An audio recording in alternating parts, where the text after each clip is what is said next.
And bird dogs, it's Ellie, and I'm going to be talking about a little bit, but I wanted to specifically get to the strategy that I created, and it's based off my experience being a wholesaler in Memphis, Tennessee.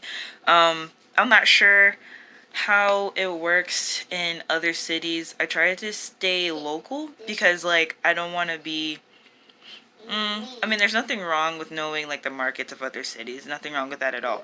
But the way that I study things and the way that I do things, I would have been trying to be a jack of all trades in all the markets, and that's not something that I am interested in. I specifically got to know where I already live for one. It's big enough. Our population is almost 700,000 people, and there's plenty of real estate to go around here. That's why so many out-of-state investors come here. So I see it's no problem for me to niche down in the Memphis area for the way that I am doing my leads. So yeah, this is like a little thing. Oh, buddy. This is basically the strategy we were going by in our first business. Now we do it, but not on the like in a systematic way. We're gonna get it more systematic once we, want those leads to start coming in the way that we want them to come in.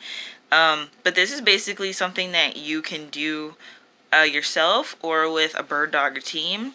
So you go driving for dollars. That is the main thing.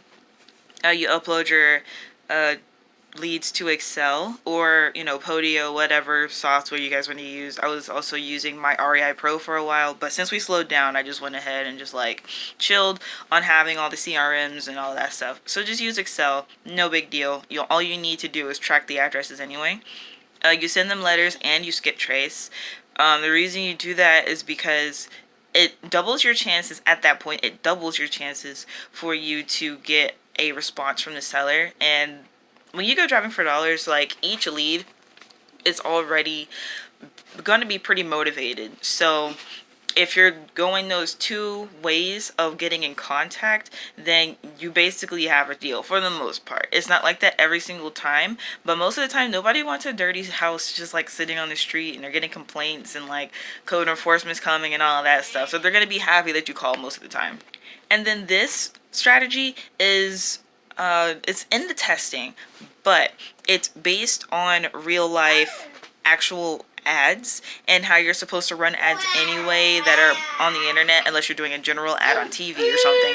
So you run ads towards the skip trace demographic. And Jake, I'm trying to explain something.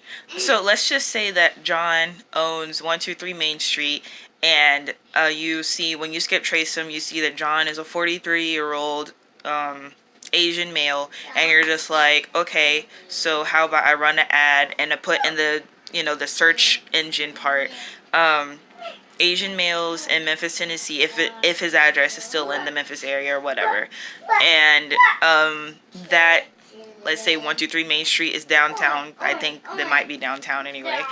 And then you run ads in that specific area, and then John might be like, okay, I see this ad. And the ad could say something like, are you in your 40s and looking to get rid of real estate property? He'd be like, well, I'm 43 and I see this ad. So yeah, and I just got a letter in the mail and somebody just called me. So if you hit them with all three, they might be a little creeped out, but it lets them know how motivated you are to go ahead and buy the property. And even if two of those options don't work, like third time's a charm in the way that you try to contact them.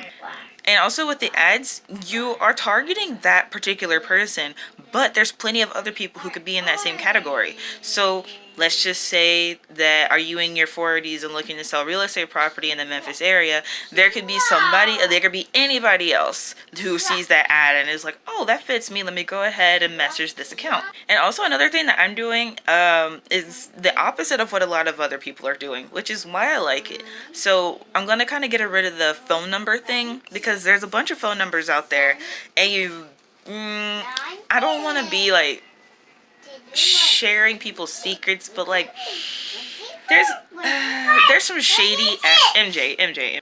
There's some shady stuff that goes on sometimes. So when you call a phone number and you don't see the company it's connected to, either your phone call gets nowhere and nobody answers the phone, or it's like put into a database and it's sold to people, and sometimes you may not want that. So what I decided to do was focus specifically on brand, and we're going to make it to where they're finding us on social media or at our website that I'm going to be putting up soon. And it's more, I feel like it's a little more credible. The only dilemma with that is I don't know how it would be with like code enforcement if we do that on bandit signs, but I'm gonna try it out anyway and see what happens. Okay, so then after you run ads, you're gonna put it into your system and you're gonna check those leads monthly. Give it back. Give it back. You're gonna check your leads monthly, and the best way to get the way to get the best results is to get like 100 leads a month. And that's at the very least. You know, like it's a lot of people run mailing campaigns towards like 5,000 people or whatever. So if you're driving for dollars, you might want to get like 1,000 leads a month, and that's with a bird dog team. I'm not saying it's impossible to do that by yourself, but that would be very, very time consuming. And if you're the wholesaler and you're driving for dollars and you're answering the phone and doing all this stuff, 1,000 leads a month is quite a bit. So 100 leads a month for somebody who's running their own show, you know, I feel like that's a very achievable goal. And so what I wanted to do is make a little guide and share this with people, and call it How to Dominate Lead Generation in Memphis. And it has the specific zip codes that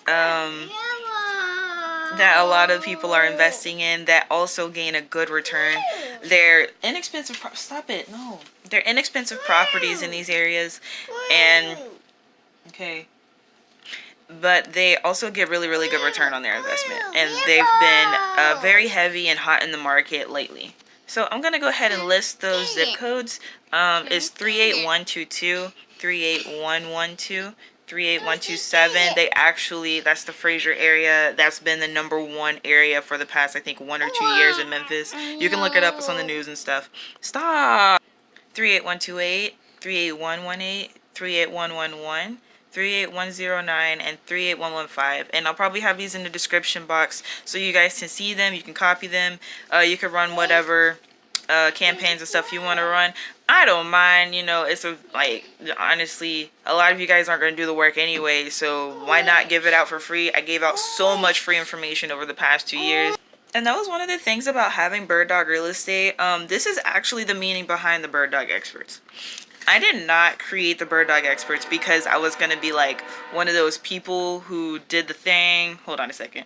Okay, I did not intend to be like one of those people who had a group and was like funneling people into their mastermind and their program and stuff like that.